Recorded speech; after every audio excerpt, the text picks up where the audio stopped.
ರೈತ ಹುತಾತ್ಮ ದಿನಾಚರಣೆ ನಿಮಿತ್ತ ವಿವಿಧ ರೈತ ಸಂಘಟನೆಗಳ ರೈತ ಮುಖಂಡರಾದ ಲೋಕನಾಥ್ ಹೆಬ್ಬಸೂರ್, ಶಂಕರ್ ಅಂಬಲಿ, ಸುಭಾಷ್ ಚಂದ್ರಗೌಡ ಪಾಟೀಲ್, ರೈತ ಸಂಘದ ಮುಖಂಡರಾದ ಕೋಡಿಹಳ್ಳಿ ಚಂದ್ರಶೇಖರ್, HR ಬಸವರಾಜಪ್ಪ ಅವರು ನವಲಗುಂದ ಪಟ್ಟಣದ ಹುತಾತ್ಮ ರೈತ ವೀರಗಲ್ಲಿಗೆ ಮಾಲಾರ್ಪಣೆ ಮಾಡಿ ಗೌರವ ಸಮರ್ಪಿಸಿ ಮಾತನಾಡಿದರು. ಇನ್ನು 44ನೇ ರೈತ ಹುತಾತ್ಮ ದಿನಾಚರಣೆಯಂದು ರೈತರಾದ ಮೈಲಾರಪ್ಪ ವೈದ್ಯ ಅವರು ಮಹದಾಯಿ ಯೋಜನೆ ಅನುಷ್ಠಾನಗೊಳಿಸುವಂತೆ ರಕ್ತದಲ್ಲಿ ಬರೆದಿರುವ ಪತ್ರವನ್ನು ಕೇಂದ್ರ ಸರ್ಕಾರ ಮತ್ತು ರಾಜ್ಯ ಸರ್ಕಾರಕ್ಕೆ ತಹಶೀಲ್ದಾರ್ ಮುಖಾಂತರ ಮನವಿ ಸಲ್ಲಿಸಿದರು.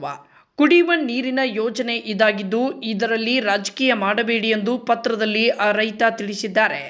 ಈ ಹಿಂದೆಯೂ ಸಹ ಹುತಾತ್ಮ ದಿನಾಚರಣೆ ದಿನದಂದು ಇದೇ ರೈತ ರಕ್ತದಲ್ಲಿ ಪತ್ರವನ್ನು ಬರೆದಿರುವುದು ಇಲ್ಲಿ ಸ್ಮರಿಸಬಹುದು.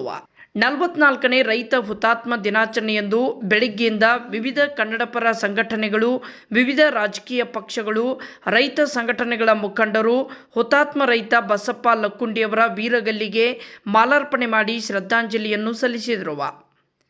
JSK Kannada news, Navalgund.